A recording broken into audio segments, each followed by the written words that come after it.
Bonjour à tous, donc Geoffrey Martinez, moi je suis en charge chez Artefact du secteur financier. Je suis ravi d'être là et je suis ravi d'être avec toi, Adrien. Merci Geoffrey, bonjour à tous. Adrien Vesteghem, je suis responsable du centre d'expertise en intelligence artificielle de la Banque commerciale en France de BNP Paribas. Et donc on va se parler d'IA générative, alors plutôt dans le retail banking, parce que c'est moi ce qui m'intéresse. Geoffrey, de ton point de vue Artefact, qu'est-ce que tu peux nous citer comme sujet qui avance bien et qui te semble intéressant à partager? Alors je vais répondre à ta question. Juste avant, main levée, qui a déjà travaillé sur des sujets d'IA générative? Juste main levée. Ok, donc plus de la moitié de... Ok, donc déjà vous êtes quasiment des experts sur le sujet. Sur Artefact, société de conseil française, on a une dizaine d'années spécialisée dans l'IA et la data. Donc ça veut dire quoi? Ça veut dire qu'on déploie chez nos clients, notamment les grandes banques, des projets d'IA générative, des projets d'IA également. Et donc on a un peu une tour de contrôle et on voit un peu les grands sujets aujourd'hui du marché. Et si je devais un peu résumer les grands cas d'usage, je mettrais trois grandes catégories. D'abord les agents productifs, ensuite les agents créatifs et enfin les agents conversationnels. Je vais te dire un mot sur chacun d'entre eux. D'abord les agents productifs, je vais donner peut-être deux exemples très concrets dans la banque. Un exemple dans une banque de détail, on fait de la classification de retours clients, retours positifs, neutres et négatifs, et on génère automatiquement des synthèses. L'objectif, c'est évidemment d'améliorer le NPS de vos clients. Un deuxième exemple qui est assez largement diffusé maintenant dans les IT, et en particulier dans les IT des banques, c'est tous les agents qui vont permettre à la communauté tech de gagner du temps dans leur quotidien. Donc c'est des outils comme GitHub, Autopilot, Copilot, que vous avez probablement testé si vous êtes dans une grande banque. Nous, on l'a fait chez nous, chez Artefact. On a à peu près 500 tech, des data scientists, des data engineers, des data analysts. Ça fait 1 an qu'on le teste et ce qu'on sait dire là aujourd'hui, c'est qu'en 1 an, on gagne sur 2 niveaux. Un, on gagne en qualité, c'est-à-dire qu'on a des juniors qui montent beaucoup plus vite sur les sujets, qui améliorent leur niveau de code, qui gagnent en compétences beaucoup plus rapidement. Et un deuxième indicateur qui est le gain de productivité. Sur 1 an, on gagne à peu près 25% de productivité. Ce n'est pas tout à fait pareil sur les mêmes profils tech, mais en moyenne, on gagne à peu près 25%. Donc ça, c'est des exemples d'agents productifs. Maintenant, des agents créatifs. Pareil, 2 exemples peut-être. On a développé avec une grande banque un MVP qui va créer pour la direction marketing des personas. J'explique en un mot comment ça fonctionne. Vous voulez adresser une cible de population, donc vous allez analyser vos données personnelles, enfin les données de vos clients, vos données CRM, différentes données que vous avez sur vos clients. Vous allez créer ce qu'on appelle des clusters, et en fonction de ces clusters, vous allez faire des personas. Ce que l'IA générative permet de faire, c'est de créer ces personas de façon automatique. Et ça va vous créer de façon automatique le brief marketing. Et je dirais l'extra mile, c'est que vous êtes même en capacité de pouvoir dialoguer avec ce persona qui a été créé. Donc ça, c'est un premier exemple qui marche très bien dans la banque de détail. Un deuxième exemple sur la tonalité de marque. On travaille avec un grand groupe qui a changé récemment sa tonalité de marque. Qu'est-ce que ça implique pour eux? Ça implique que toutes les FAQ du site internet doivent être modifiées. Donc soit vous faites faire ça par une agence, ça vous coûte à peu près 10 €, 15 € par personne par heure. Vous multipliez ça par le nombre de pages et de FAQ, ça vous fait un budget entre 500 000 et 2 millions en fonction du nombre de pages que vous avez. Aujourd'hui, l'IA générative, c'est faire ça de façon quasi automatique. Voilà un deuxième exemple sur la partie créative. Je vais pas spoiler Adrien, on va parler des agents conversationnels avec BCEF. Et du coup, je me retourne peut-être vers toi. Est-ce que ça, c'est des sujets qui font écho chez BCEF? Et surtout, comment vous prenez de façon très concrète ce sujet? Alors oui, ça fait écho, il faut qu'on se reparle des personas. Non, peut-être un petit point sur, enfin déjà un petit point de recul aussi sur la stratégie IA générative. Où est-ce que ça nous emmène, ce sujet? Alors à long terme, on ne sait pas exactement. À court terme, c'est quand même beaucoup plus clair. C'est-à-dire qu'on voit qu'on ne s'oriente pas vers une énorme IA générative très grosse qui est omnisciente, qui répond à toutes les questions. On s'oriente vers plein de petites IA plutôt spécialisées, avec des objectifs un peu différents et un paramétrage un peu différent. On peut avoir des foundation models qui sont communs, mais il y a des setups qui sont un petit peu différents. C'est ce qu'on voit dans les dernières versions d'OpenAI avec les GPT, ce qu'on va voir avec le store, c'est ce qu'on voit avec tous les paramètres qu'on a chez OpenAI, c'est ce qu'on voit dans la mise en œuvre de l'IA générative par Microsoft dans Microsoft Copilot, où ils font une IA par fil Teams, une IA dans Word, une IA dans PowerPoint. Donc il y a différentes petites IA. On s'oriente vers ce monde-là, on va avoir plein de petites IA. Et c'est ce que nous dit Sam Altman aussi quand il, dans sa keynote, annonce il y a un mois ce qui arrive.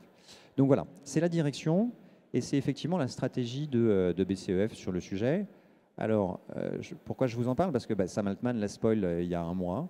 Voilà. Donc, je ne sais pas exactement si c'est lui qui nous a copié ou nous qui nous a inspiré. Je vous laisse décider de ça. Je le commenterai pas, j'ai un avis. C'est sûrement lui qui s'est inspiré. Mais ça nous donne la direction. Comment est-ce qu'on avance dans cette direction? Je vous donne 3 exemples sur justement les IA génératives. Premier exemple, le plus simple, c'est une IA générative format chat. Technologiquement, un Llama 70B qu'on a quantifié pour le faire tourner sur nos serveurs et une web app. Le cas d'usage, c'est quoi? C'est un des cas d'usage qu'on a, c'est faire écrire à cette IA générative nos modèles de courrier. Alors pourquoi? Parce qu'en fait, il y a différents types d'expressions, de nature de langage. Moi, je parle assez bien français. Llama 70B, il ne parle pas très bien français en fait. Il parle très très bien anglais, mais il ne parle pas très bien l'européen.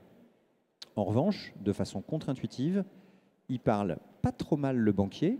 Qui est le banquier, c'est ce langage particulier que quand vous ouvrez la porte d'une agence, c'est la façon dont vous parle le banquier. C'est un langage particulier, c'est une sorte de dialecte local. Et surtout, très important, il parle très bien le client d'une banque. Ça veut dire qu'il a vu beaucoup d'exemples dans son dataset de comment les clients d'une banque posent des questions. Donc quand on lui demande de nous faire un modèle de réponse, de courrier, en fait, il est meilleur que moi, concrètement. Il parle mieux que moi, le client. Et donc il nous fait des propositions, et ça, on a 2500 modèles de courrier qu'on gère sur toute la largeur de la banque commerciale en France. Et donc ça nous aide beaucoup. Voilà, cas d'application simple, un assistant, un usage particulier, il est setup pour ça. Deuxième cas d'application, on a pris le même socle technologique et cette fois-ci, on a monté ce qu'on appelle un RAG. Donc, c'est une base de connaissances dans laquelle on a mis une partie des procédures internes de BNP Paribas pour les collaborateurs. L'objectif, c'est que du coup, quand on est conseiller, on a une petite base à qui on peut poser la question. Alors, quand on va voir l'équipe en charge quand on est allé voir il y a un mois et demi, l'équipe en charge de la version pré-GenAI des chatbots, je ne sais pas si vous vous souvenez, les chatbots avant, c'était quelque chose de douloureux, et qu'on va les voir et qu'on leur dit on a fait ça en IA générative, ils nous disent mais ça ne sert à rien. En fait, on a déjà toutes les questions possibles et toutes les réponses possibles. Donc, Adrien, je ne vois pas de quoi tu nous parles et pourquoi tu nous mets ce sujet en avant. Et je leur dis mais si, c'est bien, ça fait de la synthèse. Et je manque d'arguments. Le lendemain, on teste le démonstrateur qu'on a mis en place et c'est un point hyper important à comprendre, c'est qu'on a compris ensemble avec eux, parce que moi je suis arrivé en me disant mais ça se trouve, ils ont raison, l'IA générative, ce n'est que la version 2.0 des chatbots qu'on avait avant. Ce n'est qu'un upgrade technologique qui fait que c'est un peu mieux. Et quand on pose la première question à notre assistant, on lui dit c'est quoi la procédure pour faire ça? Il nous répond 1, 2, 3, 4, 5. Bon, la version 1.0, elle répondait la même chose. Donc pas de différence, un petit clic en moins pour notre assistant, c'est une amélioration. Voilà. Et là, je me dis, c'est embêtant. Et en fait, quand on pose la deuxième question, parce que qu'est-ce qui se passe quand on nous dit la procédure pour vendre un produit d'épargne ou pour accueillir, pour gérer une succession ou ce genre de choses, voilà la procédure. Mais le point 3, il n'est pas très clair en fait. Et moi, conseiller, je ne sais pas exactement comment le formuler. Donc ce que je peux dire à mon IA générative, et la première chose que je fais, c'est « Mais comment tu dirais ça, toi ?» Et en fait, là, en lien avec ce que je vous ai dit avant, l'IA générative va nous faire une proposition qui est adaptée au contexte du client, à tous les éléments qu'il a dans son contexte, et qui est pertinente et bien plus confortable pour moi, conseiller. C'est très important ça. Confortable pour moi, conseiller, c'est-à-dire que ça me permet d'entamer une conversation sereinement avec mon client sur ce sujet. Ce n'est pas du tout une version 2 du bot. C'est un changement de paradigme. J'ai un un compagnon, j'ai un assistant, j'ai moi-même conseiller, j'ai un conseiller qui me dit, au fait, c'est ça le bon message que tu peux passer, etc. C'est extrêmement rassurant d'avoir cette solution. Assez souvent, on me pose des questions auxquelles j'ai des réponses, je suis très heureux, j'apporte les réponses. Parfois, on me pose des questions auxquelles je n'ai pas les réponses, et on me laisse 2 minutes pour réfléchir et pour donner les réponses. Je suis très heureux d'avoir quelqu'un qui me dit, écoute, je ne sais pas si j'ai la vérité, mais tu pourrais dire ça, ça a du sens, en tout cas, c'est un truc un peu moyen, qui est plutôt smart. Donc voilà, très utile. Ce n'est pas du tout une version 2 du chatbot, c'est un vrai conseiller qui apporte des éléments qu'on n'avait jamais imaginés avant. Troisième exemple, c'est la même chose que ce chat de connaissance de procédure, mais pour nos clients. Alors là, 3 petites remarques sur ça. Première remarque, c'est un autre socle technologique parce que c'est pour nos clients, donc c'est exposé à l'externe. Bref, ça ouvre des perspectives, j'en reparle juste après. Deuxième remarque, il y a du risque. Et du coup, Geoffrey, je vais sûrement avoir une question pour toi. Il y a du risque associé à ça parce que, oui, il y a eu des hallucinations par le passé. Qu'est-ce qu'on fait? Est-ce que c'est le seul risque? On en reparle. Et troisième point qui est tout à fait bouleversant pour moi, et ça ne va pas faire plaisir à Geoffrey quand je vais dire ça, c'est entre le moment où on a dit « bon, ben, on va faire ça », et le moment où on a eu un démonstrateur fonctionnel, il s'est passé 2 jours. Ça inclut les emails, hein, donc, et le temps de lire l'email. On a mis 2 jours pour construire le démonstrateur de ce bot intelligent, cette solution intelligente qui expliquerait bien à nos clients comment consommer nos produits, comment self-cariser leurs questions, etc., comment répondre vite à leurs besoins. C'est moins de temps qu'il nous a fallu pour faire la presse, pour expliquer au chef que c'était une bonne idée. C'est-à-dire que... mais du coup, pourquoi on a fait la presse, en fait? Enfin, ça commence à poser ce genre de questions et elles sont assez bouleversantes, ces questions, dans nos méthodes de travail. Alors, petit caveat quand même pour faire plaisir à Geoffrey. Attention, c'est une version non fine-tunée, c'est-à-dire qu'il y a encore du boulot, c'est le début du projet. Il va maintenant falloir qu'on fasse bien les prompt systems, qu'on les teste, qu'on check le fine-tuning éventuellement, qu'on vérifie les few shots pour que ça marche bien. Enfin bref, il y a du travail encore, hein, bien sûr, le projet, c'est le début du projet.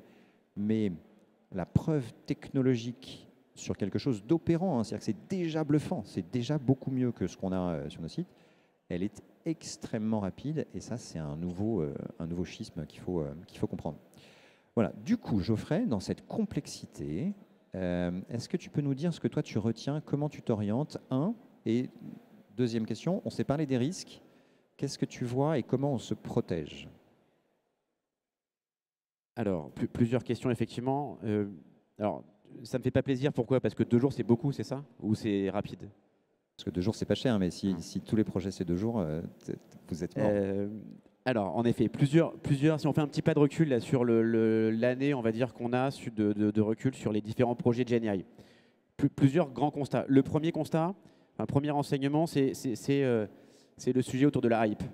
Probablement que si vous appartenez tous à des grandes banques et ou assurances, je prends le pari que toutes vos conventions de fin d'année ou de début d'année, vous allez avoir un chapitre ou une thématique autour du GenAI. Je prends le pari, et ceux pour qui ce n'est pas le cas, je serai juste à côté et venez me voir.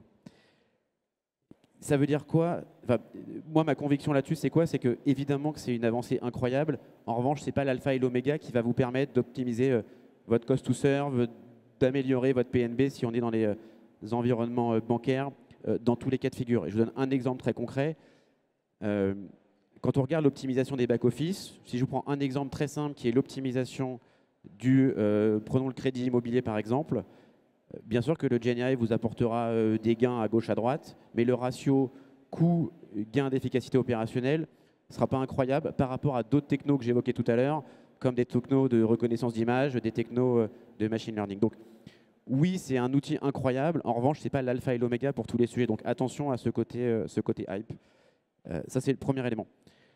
Le deuxième élément, Adrien l'a évoqué, j'en ai parlé, il y a plein de cas d'usage. Probablement que dans vos différentes entreprises, vous avez fait un recensement des 500 cas d'usage dans la banque de détail, dans la banque d'investissement, dans l'assurance.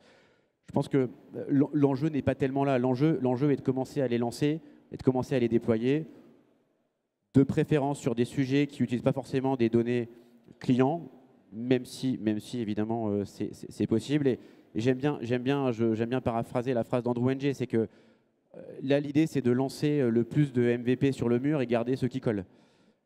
C'est un peu une philosophie qui, je trouve, marche pas mal dans le GenAI. Le troisième point qui est peut-être le plus important, et ça fait écho à ce que tu as dit il y a 5 minutes, Adrien, c'est on a la complexité a été décalée par rapport au projet d'IA et de data classique.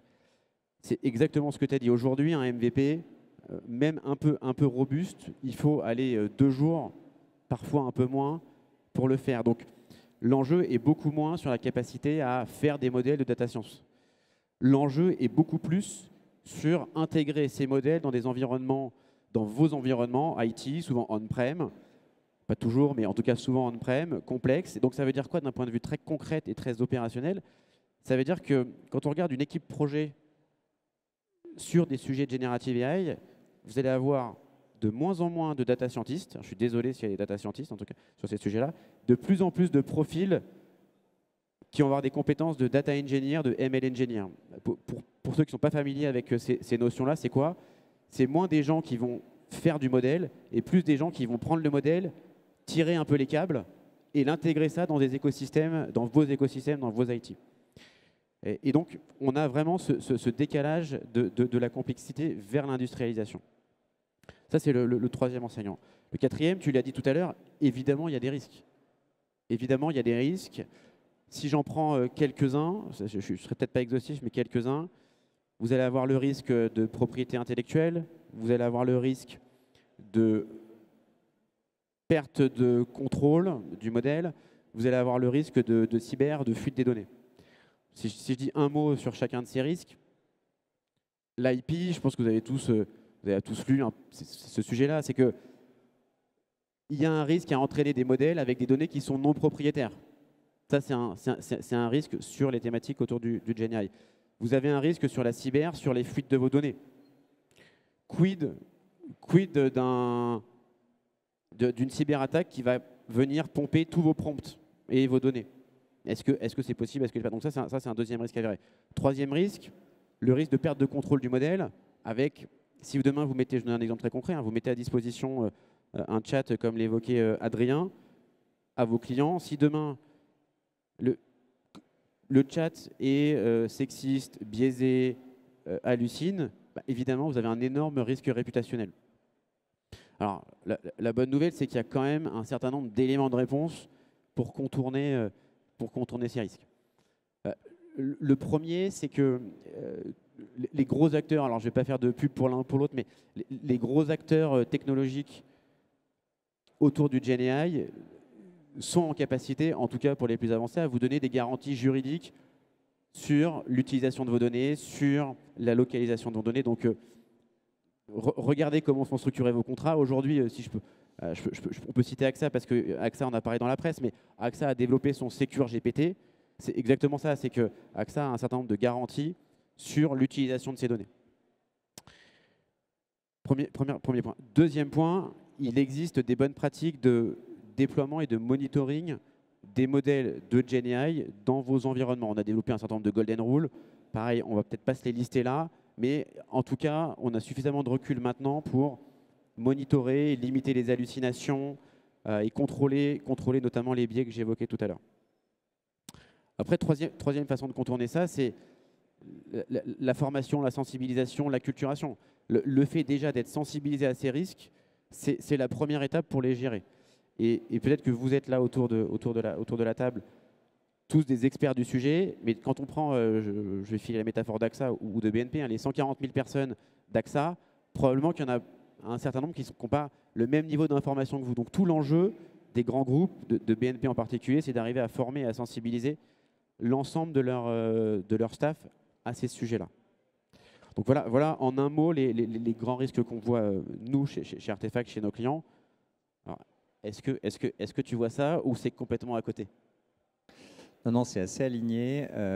Effectivement, c'est des bonnes remarques. Alors, je peux peut-être commenter des choses, qu'il y a peut-être des éléments ou d'explications sur les risques différents, parce qu'on est très attentif à ça. Tu l'as cité, le risque d'erreur, c'est un vrai sujet. il y a 9 mois, si vous demandiez à ChatGPT c'est quoi la taille d'un œuf de poule, et il vous disait, bah, je sais pas, 5 cm. Et si vous disiez, est-ce que c'est plus grand ou plus petit qu'un œuf de vache, et il vous disait, bah, c'est plus petit parce que la vache, c'est plus gros, donc ça fait des œufs qui sont plus gros. Donc on avait ce genre de message qui pouvait sortir de l'IA générative. C'est ce qu'on appelle les hallucinations. Qu'est-ce qui se passe? Et ça m'amène au risque suivant. Qu'est-ce qui se passe quand une banque fait ce genre d'erreur? Alors parfois c'est bénin. Parfois, ça peut être, on peut imaginer que ça puisse être plus compliqué. Donc, il y a un risque d'image qui est associé à ça, qui est assez fort, qui était très tangible il y a 9 mois. Là, la bonne nouvelle sur le risque d'image, qui est un autre risque qui est assez important pour nous aussi, c'est que le risque est en train de s'inverser. Maintenant, c'est plutôt ceux qui n'y vont pas, on commence à avoir un petit peu de retard sur le sujet. JP Morgan est bien lancé, il y a d'autres banques qui sont plutôt lancées. Voilà, on n'est pas les premiers, donc le risque d'image est faible, il est plutôt à attendre, le risque d'image. Et dernier risque, que tu as un peu cité en parlant d'IP, mais je le vois un tout petit peu différemment, je le complète en disant risque de souveraineté. C'est quoi le risque de souveraineté? C'est, en fait, si c'est ChatGPT qui fait les conseils, l'accueil client, qui remplit les procédures, pour souscrire à des produits, etc. Que devient la banque? En fait, un back-office, un système d'information qui gère, qui stocke les données clients. Mais du coup, c'est qui le banquier? C'est le système d'information, notre DSI, ou bien ChatGPT? C'est ChatGPT. Et ça, c'est un problème dont il faut qu'on se prémunisse. Alors, bonne nouvelle, comme tu le disais, il y a des solutions pour se protéger de ça. Elles sont autour de l'IP et de toutes les approches open source. Et un grand merci à Meta, avec ses modèles Llama 2, qui permettent d'ouvrir sur des licences commerciales, hein, ça c'est un vrai point qui est important, d'ouvrir ces usages-là pour qu'on ait la propriété intellectuelle, la maîtrise de ce qui est fait sans avoir à refaire un foundation model et avoir nos propres éléments de langage. Donc voilà sur les risques. C'est un vrai point assez important qu'on monitore nous avec beaucoup de précautions. Alors néanmoins, pour ne pas rester sur une image, sur ces risques-là, il y a quand même des éléments, moi qui m'enthousiasment. Hein, l'annonce de Gemini hier par Google, excusez-moi pour la petite parenthèse, mais je ne sais pas qui est fan de foot, moi pas.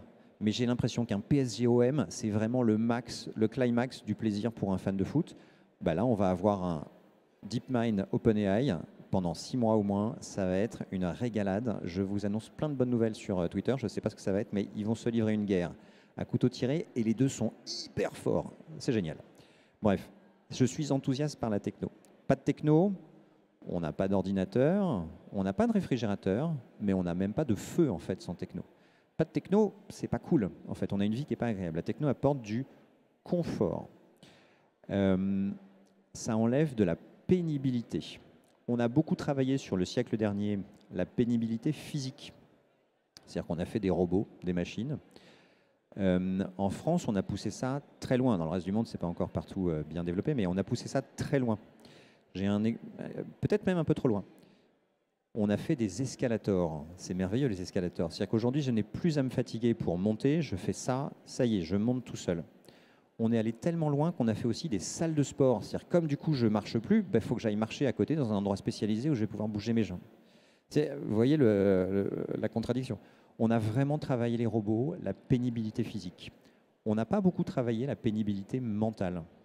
Le stress, la tension, les situations inconfortables, la charge mentale, ça, on ne l'a pas beaucoup travaillé. Moi, je suis hyper content, hyper enthousiaste parce que j'attends des évolutions de l'IA générative et de ce que ça va nous apporter, de justement nous apporter des éléments de confiance sur ça.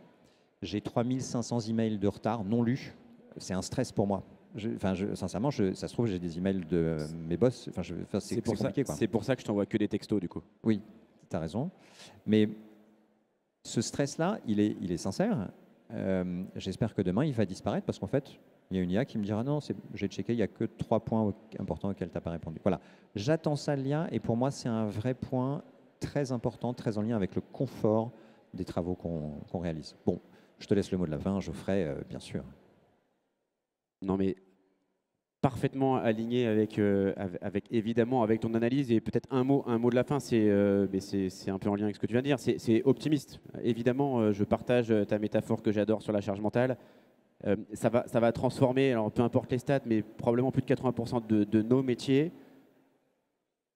au moins à hauteur de 10%. Alors on peut discuter les chiffres, mais en tout cas, moi je trouve que c'est un progrès incroyable qu'il faut prendre évidemment avec du sens critique et avec un recul parce que tout ça évolue très vite. Mais un mot à retenir pour moi, c'est optimisme. Merci Adrien. Merci Geoffrey.